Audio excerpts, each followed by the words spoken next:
Tighten up. Yep. I'm Dave Palumbo, founder of Species Nutrition. From my earliest bodybuilding days, I believed in only putting the best in my body. And that lives on in the Species Nutrition line of products. I put my name and reputation on every bottle of Species Nutrition products. If you want to be your absolute best, join the evolution. Hey guys, we're super excited to be here at the LA Fit Expo. It's our third year in a row. And what we're going to be doing today is we're going to be launching a tasty pastry. It's a low-carb Pop-Tart. It's got 3 to 4 grams of net carbs. And we love this show. This is our best place to be in LA.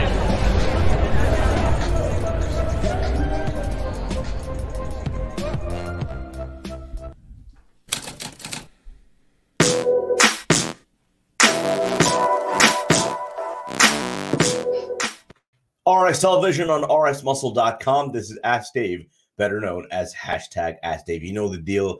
30-minute question and answer show with Dave Palumbo. Whatever's on your mind, be it bodybuilding, training, diet, supplementation, anything and everything in and outside of the bodybuilding world. We're going to go right into the questions. We have a lot of questions lined up.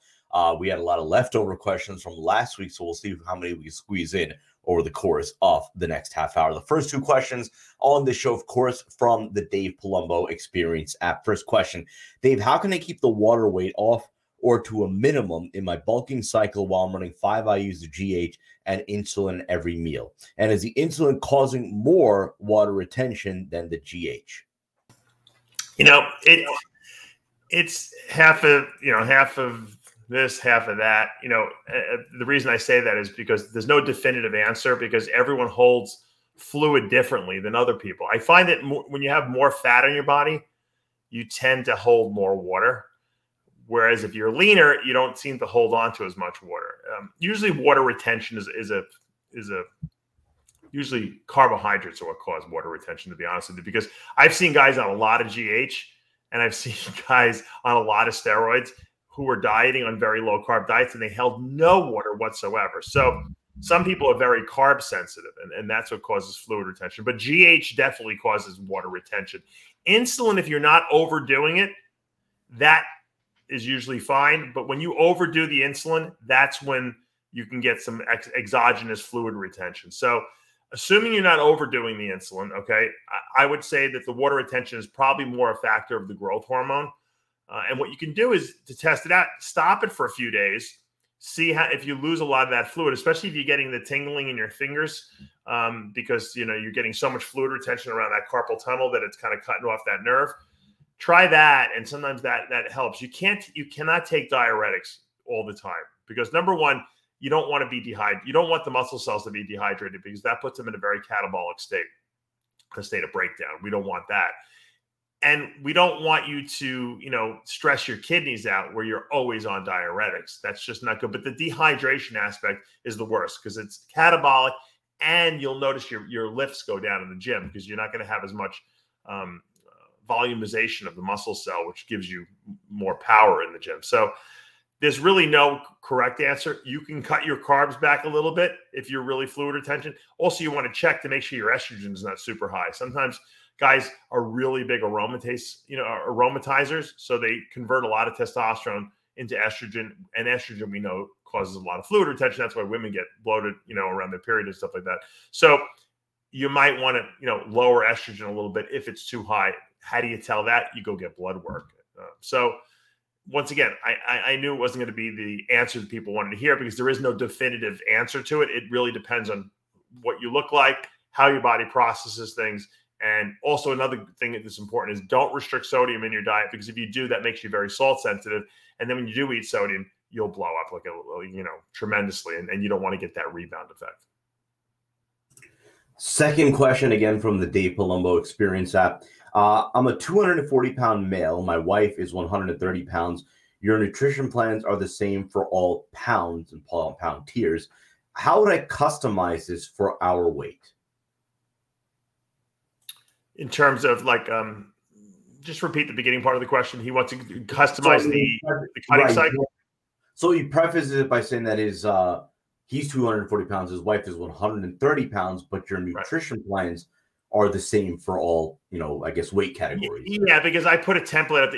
There's a formula, really. I mean, for women, it's about 1 gram of protein per pound that they weigh, maybe a little more than that. So if she's 140, she probably wants to get about 150, 160 grams of protein per day.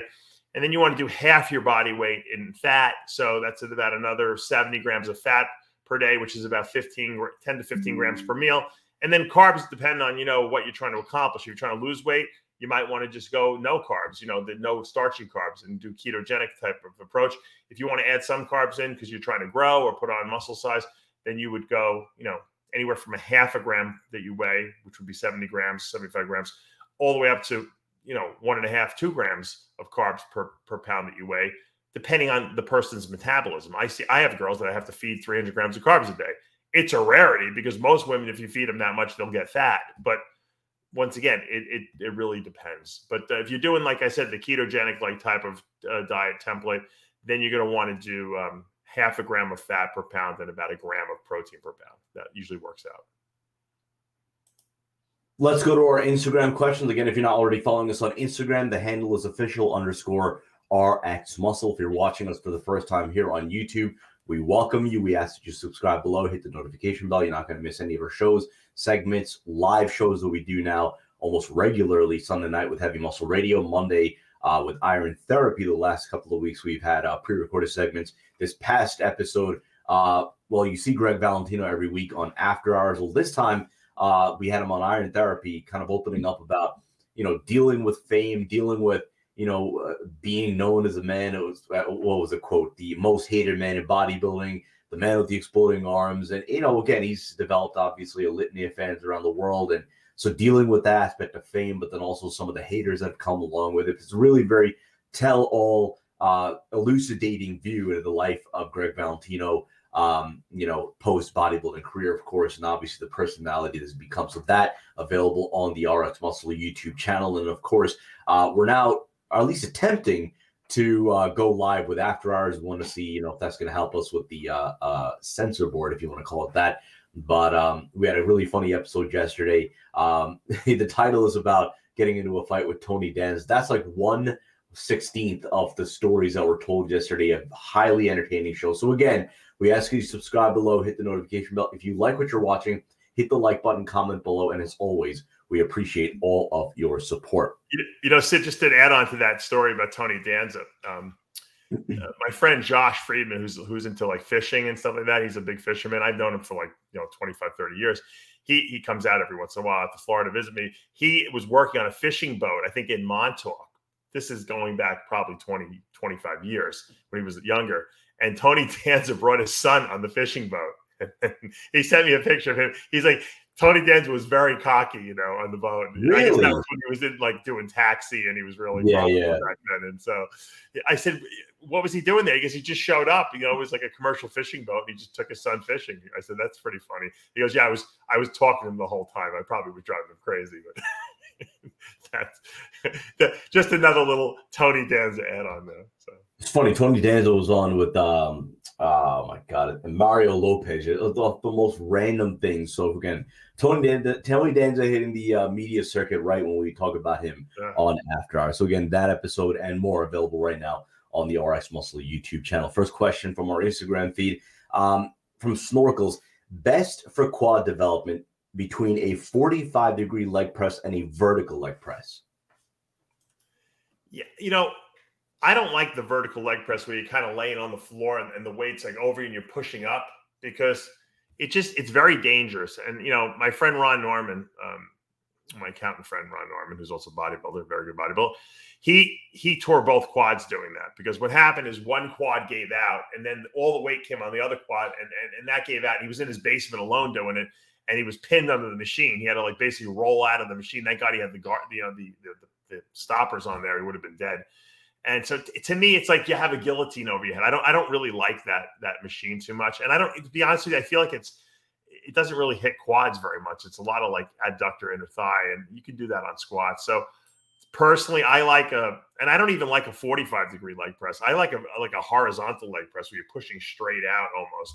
I feel like that really targets the quads way more. 45-degree angle, I don't know. I just never felt it. I know guys do it, And there's nothing wrong with that. I used to do that as like a second movement or third movement, but you know, I prefer a horizontal leg press, to be honest with you. AFS made I don't know if they still make it, if they're even still around, but Weinberger has that in his gym. An AFS straight on plate loaded, you know, horizontal leg press. And I've always felt that hit my quads the best.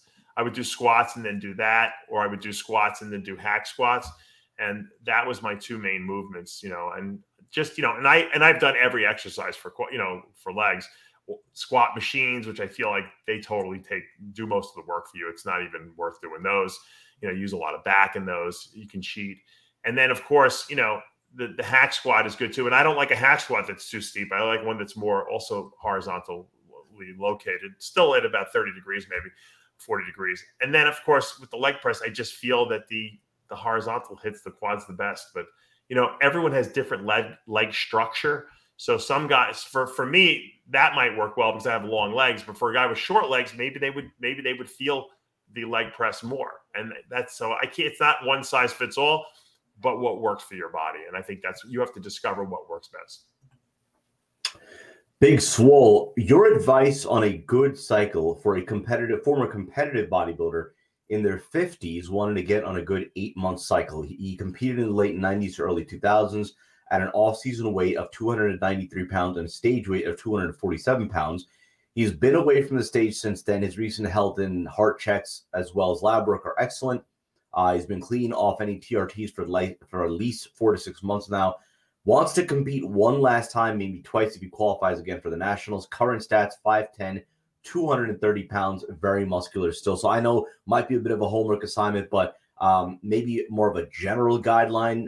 Someone who hasn't competed in a long time, in his 50s, 293 pounds, that stage weight of 247. You know, if you're gonna compete in cycle at, you know, over 50 years old, my beliefs is that you, number one, should never use any orals, because orals are liver toxic. There's no reason to at this point. The injectables do everything that the orals do, so there's no reason to start throwing more toxicity than necessary. I would probably limit the use of really high androgenic compounds like halotestin and like trenbolone to a minimum. I mean, I'm not saying you can't use them, but I would be using like maybe 50 milligrams 3 times a week max of trenbolone acetate if you're going to use it at all. I would stick with long-acting, you know, non-toxic, you know, injectables like testosterone, equipoise, DECA. Even a little bit of Masteron is okay as well. And if you stick with those, then a little GH is not going to be too bad. I wouldn't do excessive amounts because then you're going to stress your pancreas. And at 50, your beta cells are not as resilient as they were when they were younger. So I would probably limit GH use to like 2 to 3 IUs max per day. And I would be checking fasting blood sugars. And if your fasting blood sugars are high, I would definitely use a long-acting insulin with that. So that would be the extent. You know, I'm talking like, you know, 750 to 1,000 milligrams of testosterone, maybe like 400 or 500 milligrams of DECA or equipoise per week. Those are conservative dosages, but they're dosages that are effective, and I think that's important. I'm hardly conservative by any means, but these are dosages that you're going to get gains from, but you're going to get the least amount of side effects. Also, you want to keep an eye on your blood pressure. Okay, if your blood pressure starts elevating, you got to definitely take some kind of an ACE inhibitor or angiotensin receptor blocker, like, you know, something like ramipril, lisinopril, which is the ACE inhibitors, or telmisartan, or valsartan, which is the angiotensin receptor blockers, because you don't want blood pressure to be high, because that's going to put a lot of stress on the kidneys. So if you kind of fall into and follow those guidelines, I think you can get good results. You can compete easily. I mean, you certainly could do well in competition with those drugs, and yet minimize your risk, I guess, of any health issues. We'll take a couple of questions about Olympians who are going to take the stage this year. One, Hunter Labrada. Now, he just came off a guest posing appearance. We posted it on our Instagram page. And, I mean, you see the feedback that he's getting. I mean, the improvements are obvious. He seems to have really taken that next step. Just given what you've seen at Hunter Labrada lately, and given how transparent he is, there really is no mystery. I mean, as far as the progress, you know, do you see him placing top 5? I mean, again, I guess, you know, would be a repeat, obviously, from last year. So let's take it a step further. Where in the top 5 do you see him potentially placing? And I mean, the obvious comparison is about Nick Walker as he beat Nick Walker. Let's talk about Hunter Labrada. What have you seen from him lately, and can you see him taking the next step in terms of the top 5 in the Olympia? Yeah, I mean, Hunter was 4th last year, and he didn't even look that good. His shape is great, and he definitely made muscular improvements, but he was kind of soft. He was sweating a lot. So I have no doubt he'll be top 5 this year because he's definitely better. He's definitely added muscle. His maturity of his muscle looks better. I'm sure he's going to bring good conditioning this year. There's no way he's not coming in shape. I mean, I don't think that, I'm sure he was not happy with the way he looked last year. So he's going to come in shredded. He's got more muscle this year. So even if he weighs the same thing, but super hard, he's going to be deadly because he's a guy off season that doesn't look that impressive because he's not a mass monster. But when he shreds down and his waist gets teeny tiny and his conditioning comes in and his lines show, and he's a great poser on stage, that's when he's deadly. Sean Roden was the same way. Roden looked like terrible. 2 weeks after the Olympia, you think he's going to come in last place. And then, he shows up on stage shredded and peeled and polished. And the guy just blew everyone away. So it's a comparison show. Remember, it's not who's the biggest guy is. It's who looks the best in the lineup. I think Hunter definitely has a shot at top 3 this year. And I'm sure, if he brings the conditioning, don't be surprised if he surprises a lot of people up there and gets a placing higher than people expect. Because I think people are looking at Nick Walker, Hadi Shupin, Big Ramy, Brandon, and I don't think Hunter's name has even been mentioned in that top 4. I think we're going to see Hunter in that top 4, and one of those guys is going to be out of that top 4. So we'll have to wait to see at Olympia time, but that's my prediction. Interesting one here. I think a lot of people would have this question. Maybe they're just not bold enough to ask is, regarding gear expiration date. I'm sure there's going to be one on the label, but do steroids expire? And I guess in your experience, what would be, what we're talking about an extended shelf life? Right. It's an interesting question because with homemade gear, the question is, does it have as much of a shelf life as the stuff that's made pharmaceutically speaking? And I don't know the answer to that question, to be honest with you. But I will tell you this, anything that's suspended in like oil, as long as it's not, heated up or frozen or something like that, or subjected to temperature extremes, I think will last a very long time. Esterified steroids seem to be very stable, and I don't think that they're going to go. You probably can use a steroid that's 10 years expired. It probably will have most of its potency. Even if after 3 years, let's say that's the average expiration date, even after 3 years, if the stuff starts losing 1% per year of potency, it's still really potent after 10 years. That's only 10%, right? So I've used stuff that was expired, by quite a number of years and gotten good results. Even GH, if it's kept in the refrigerator before it's mixed, it seems to really keep it pretty stable. I've used GH that I had found in my refrigerator 10 years later. I didn't even realize it was in there, and I used it and it worked great. So I think that people, get caught up even with protein powders and stuff like that. They don't go bad either. Protein powders are probably the most stable thing on the market in terms of supplements. What can go bad in a protein powder is sometimes the flavoring system, because it's artificial. That can sometimes break down a little bit. It might lose some taste. And to be honest with you, I haven't noticed it because I used a tub of vanilla, or we had cherry vanilla. We haven't made that, probably for 8 years now with Species. And I had a tub. I don't even know where it came from. And it was sealed. I opened it up and used it. It tasted fine. So supplements, if they're kept in climate controlled, areas, tend to really hold pretty well. That's not to say that, one bottle could go bad. Usually you can tell if like GH goes bad because when you mix it, if it's all cloudy, the solution doesn't get clear after a couple minutes, that would indicate that the protein molecule is denatured because maybe it got heated up somewhere along the way. Steroids also, if you start seeing things precipitating and falling out of solution and laying up, that might be a situation where something's not working right. But that also could be, sometimes that happens when a solution gets very cold. So if you warm it up and it redissolves, then you're probably okay. So once again, I don't think you have to worry unless something looks like it's growing in there. I've seen like steroid bottles that guys had where there was like mold or some kind of bacteria growing in them. And that's usually because they've used it before. They used a needle maybe that wasn't 100%, sterile, because they used it already or something like that, and they put some bacteria in there and it just started growing. So other than that, you're pretty safe. If something's sealed, even if it's a couple of years past the expiration date, I wouldn't worry about it. So another really interesting question. I mean, we were just talking about expiration dates for steroids. Well, obviously, when we talked about this, we've discussed the legitimacy of what you're using. And, you know, obviously, we did have the discussion about the Roy test kits. Questions from Ray. Do you think there's a market for, quote, supplement test kits or even peptide test kits? For example, just because a creatine bottle says GMP certified, how is that proven? If we ask for a certificate from the manufacturer, how hard is it to forge one using a simple word program? I wouldn't expect it for all supplements, just a general staple of protein powders, creatine, EFAs, yada, yada, yada. He said, like, you know, he mentions another supplement company at a certain point having protein label issues or peptides. Whether or not they, quote unquote, work, at least we would know we're getting what's on the label. Yeah, you know, the problem is that in order to test like supplements, you have to put them through a HPLC machine, which is a very expensive machine, and I don't think anyone has that in their house.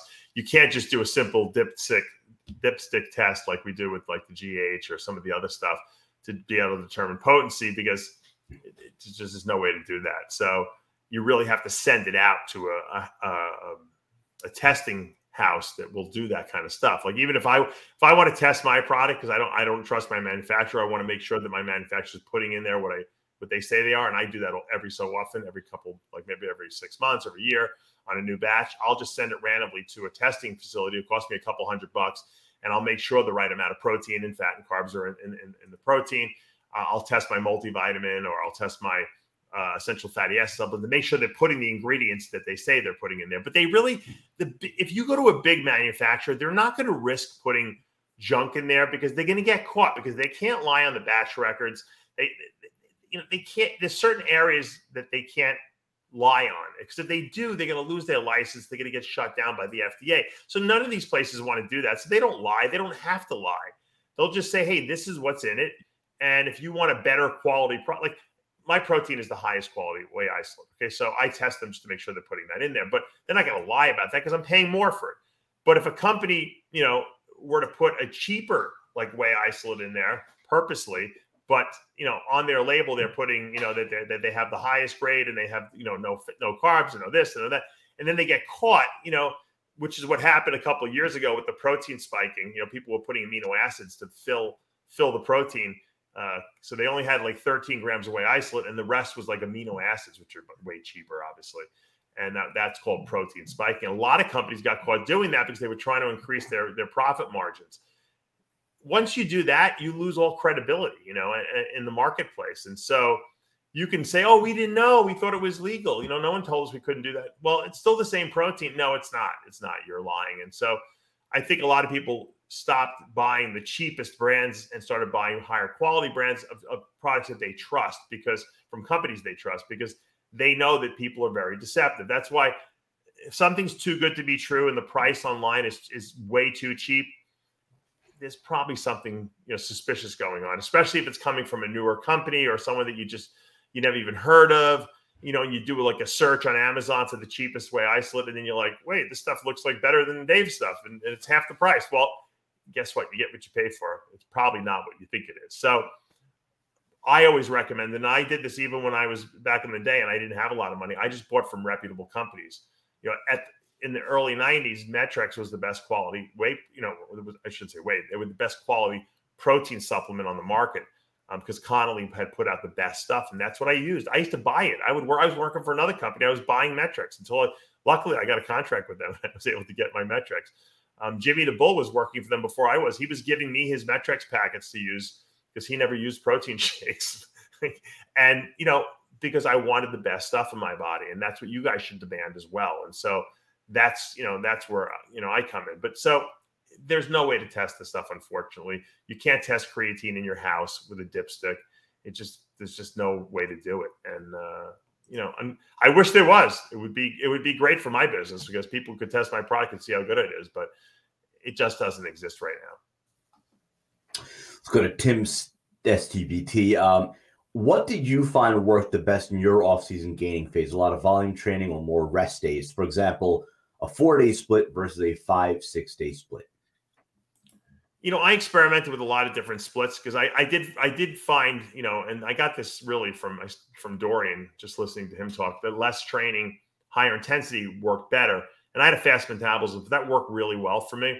So I was doing a 5-day split. You know, I would do 3 days in a row, 1 day off, 2 days in a row, 1 day off, and I would just repeat. So each body part got trained once a week. At one point, I wanted to start really prioritizing my arms because I wanted to get bigger arms because I have a very long arm. And I started doing triceps on its own day with calves, and then I would do biceps and forearms on its own day. So I was doing an 8-day split. So I was training 6 days out of the 8 days, but 2 of those days were just basically triceps one day and biceps and forearms the other day, which was a really short day. So I was literally in and out in, you know, 30, 35 minutes. So really, I was only training probably 4, you know, longer days where I was doing my bigger body parts. But I liked it. So I was getting an extra day of rest. So instead of every 7 days, I was training everything every 8 days. And I found that worked really well for me just because, like I said, I wanted to really prioritize my arms. And I realized that when I would do back and when I would do chest and shoulders, I was using triceps and biceps. So I felt like if I gave my arms their own day, that, you know, each body part, biceps and then triceps, I got better results. Then when I stopped competing, I went back to my 5-day split where I did arms on the same day together, because I really wasn't, you know, trying to get any bigger at that point. But I always found more rest work better for me. You know, some guys, not so much so. Some guys can use more volume, but I really kept my sets down. You know, back and leg day were the longest days because they're big body parts, maybe 15 sets for those days. You know, chest was usually 9 or 10 sets, and arms were usually, you know, somewhere in the range of, you know, 6 to 8 or 9 reps, you know, 9 sets, you know.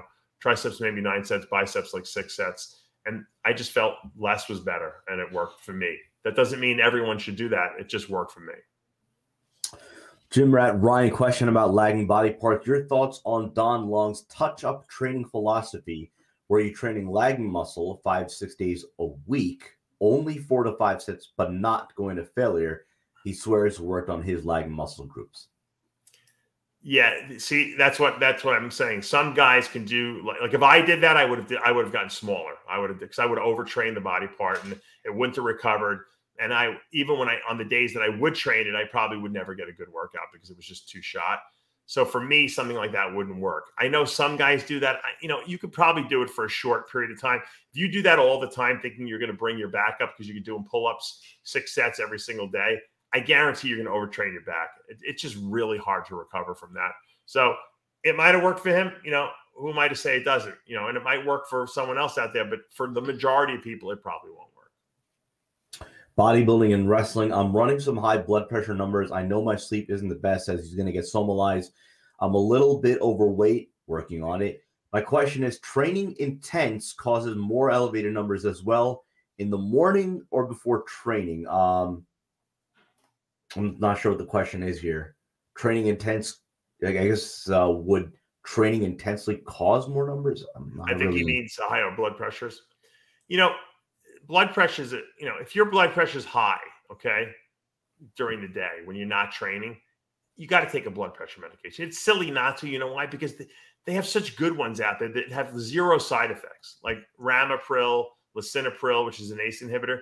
There's no negatives. And it actually saves your kidneys because it keeps the kidney tubules open wider, allows the kidneys to filter the blood better.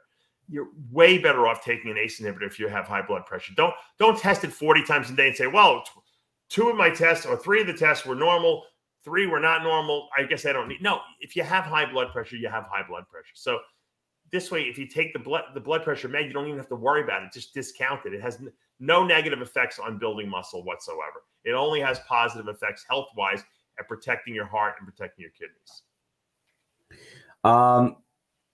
So earlier I teased about 2 Olympians that we're going to see. We talked about Hunter Labrada. The second one was from Cool Headed. Where do you think Charles Griffen will place at this Olympia? I've not heard much mention about him. You know, obviously we've seen massive improvements out of Griffen.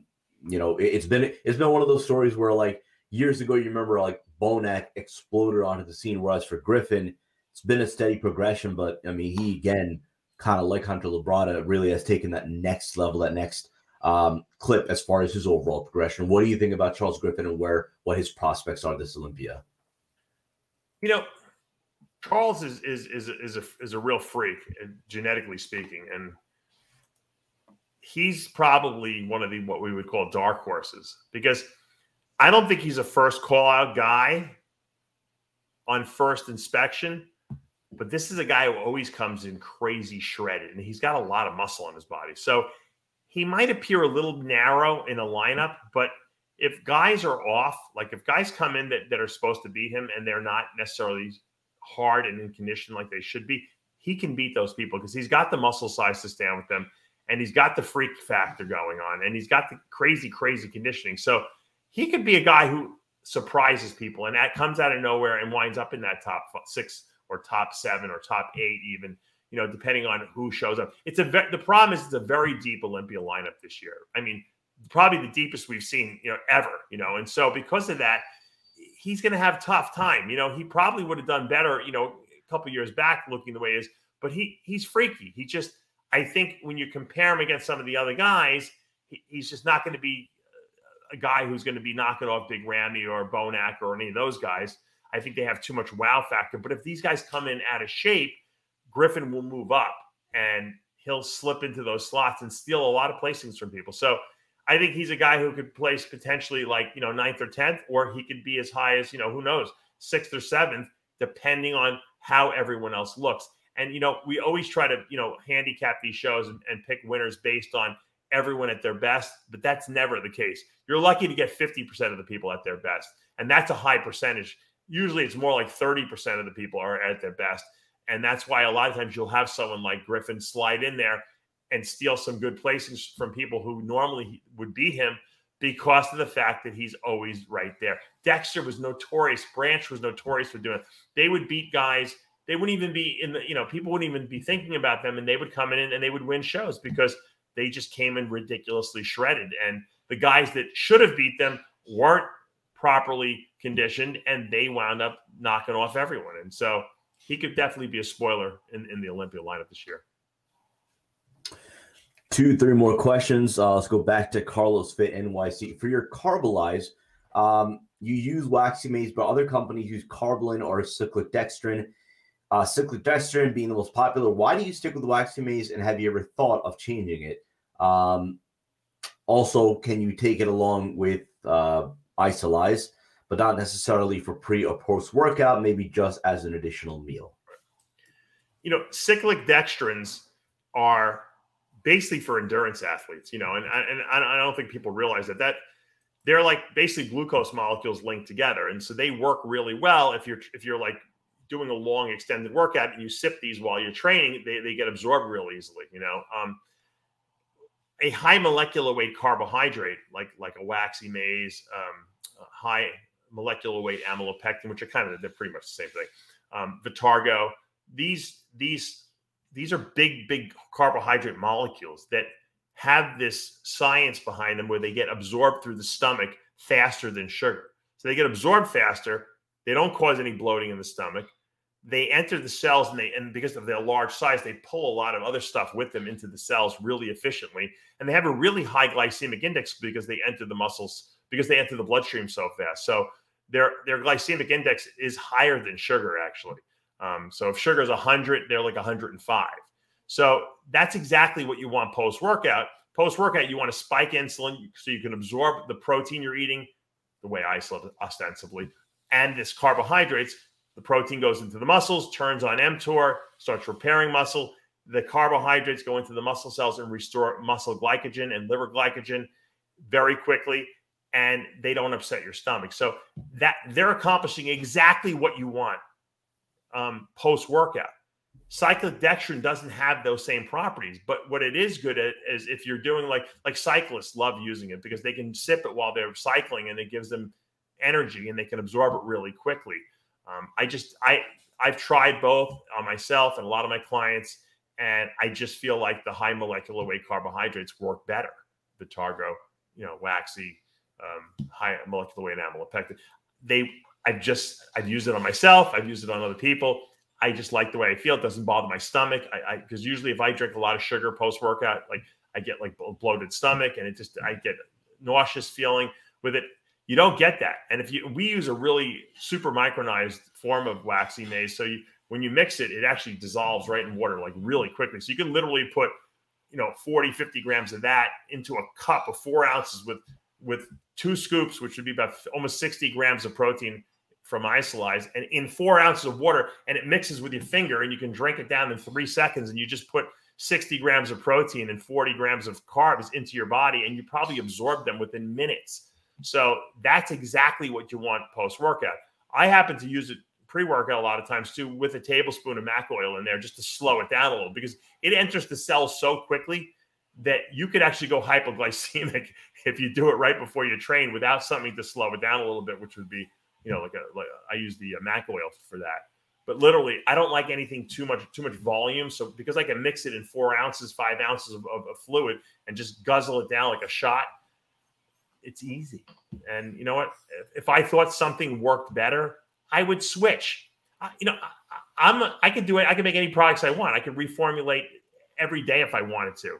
The reason I don't change what I have is because what I have is the best and works the best. And I know it works the best because I used it on myself. And that's the best guinea pig of all. When the science is there and you've actually used it yourself and you were at that level where you were competing and training super heavy, and you see the recovery you're getting from it, why use something else just because that's the cool fad supplement of the month? Fads come and go. Science stays. That's why my products, aside from tweaks here and there, have been pretty solid over the last 10 years, because guess what? Nutrition is nutrition. Vitamins, minerals, trace metals, antioxidants don't change, essentially. Tweaked here and there, okay? Essential fatty acids don't change, Joint repair products don't change. Macadamia oil, which is the highest monounsaturated fat you can get, you can cook with it, doesn't change. I'm not going to change products so that people think they're sexy, or they have a new t-shirt on them, or they have a new pair of shoes on them. You don't need to do that with good quality supplements. If you're selling your products based on flash and what the hell people find is cool at the moment, you're producing window dressing. You're producing something that really doesn't have staying power. And I want to produce something that people need, get good results from, and get consistent results from. So until something better comes out, I won't change my formulas. I came out with Stimulize, which is a new pre-workout recently, within the last year or so, because there was better technology from when I produced Nitrolize years ago. And people love Nitrolize. I got better technology. The nootropics that are out now, where you can get that good brain feeling, are superior today than what they were, 5, 6, 7 years ago. And that's why we came out with Stimulize. So once again, when you look for a product line, you want something that you're going to be using for not just today, tomorrow, and next week, something you're going to be using for the next 5 years, 10 years, 15 years down the road. And that's what we produce, We'll take a couple of more questions. Nico Canamir, good friend of the show.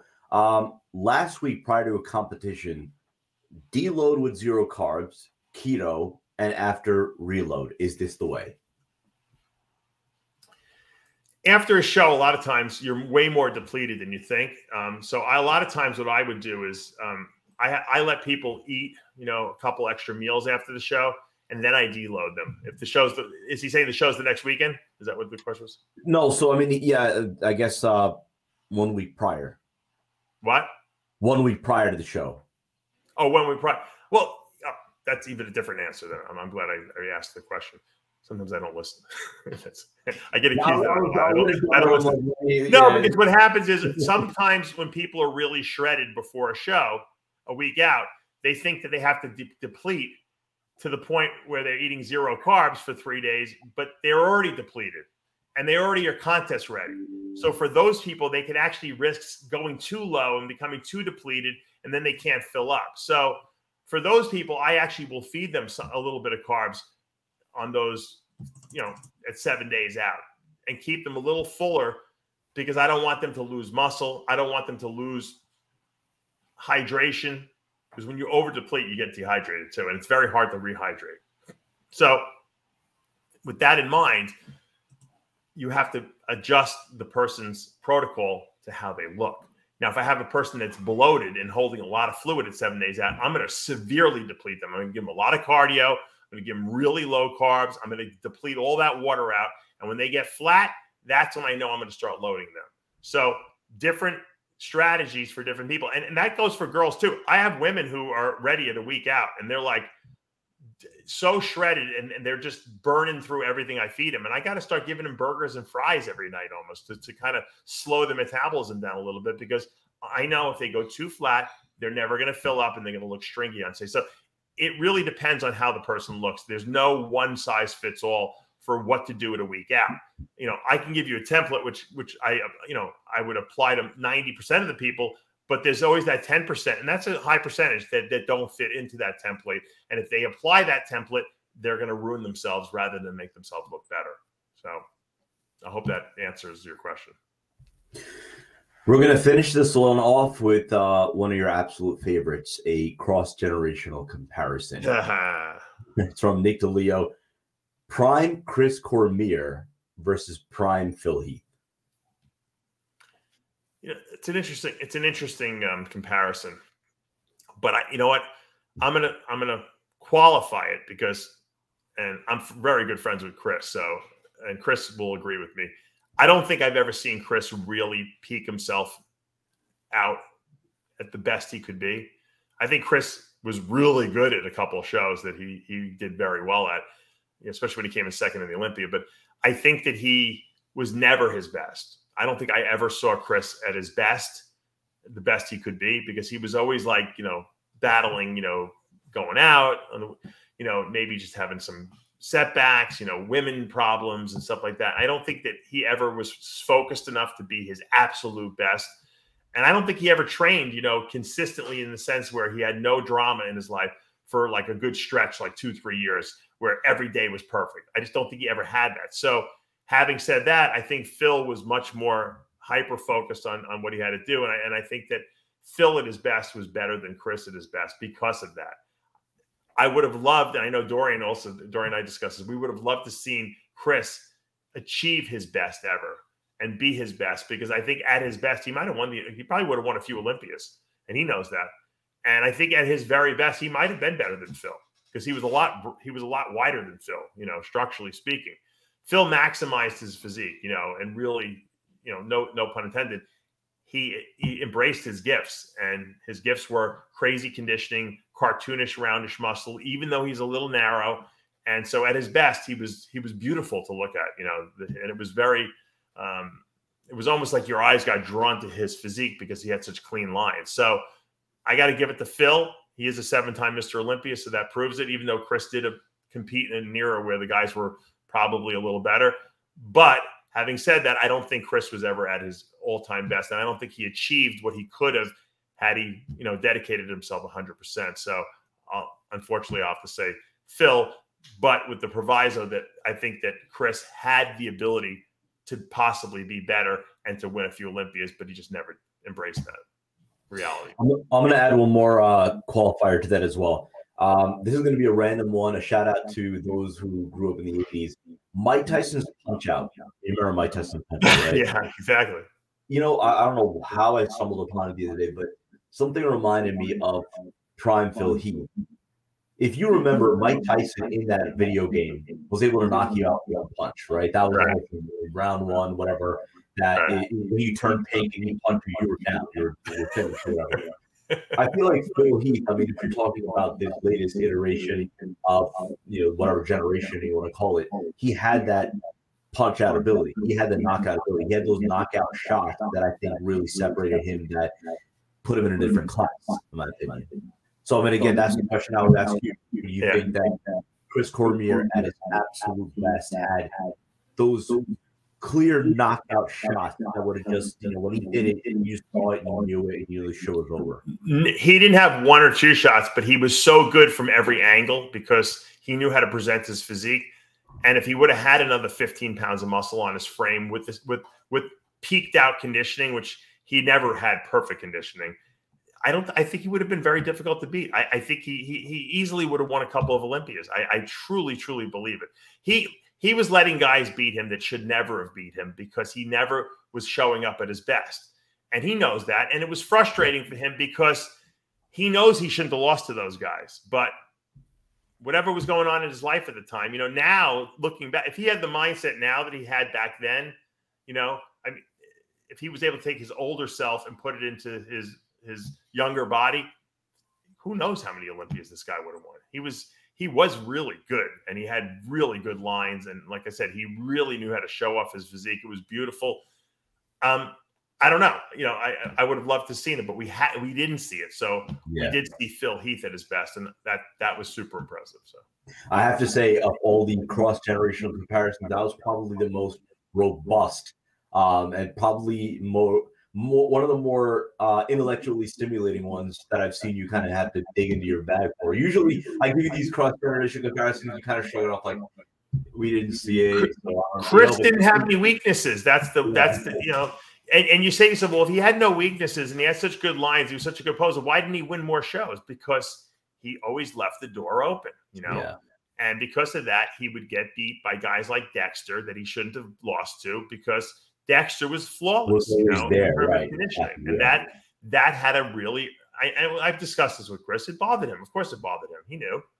He knows. Looking back on it, it probably I would bet it was to be his one regret, you know, in bodybuilding, because Chris trained hard. In the gym, no one trained harder than Chris, and he ate his food. He just was just easily distracted, and that was the problem.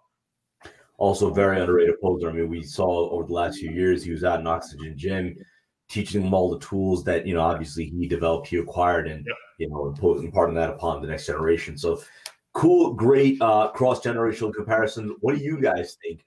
Prime Chris Cormier, prime Phil Heath. Comment below. We'll see what you all think. But that's going to do for this episode of Ask Dave. Reminder right now on the channel, all new episodes of the After Hours podcast from yesterday, Iron Therapy featuring Greg Valentino, and then, of course, live episode of Heavy Muscle Radio. And then tomorrow, all new episode of Iron Rage with Lee Preach. When's the Viking interview coming out? Friday.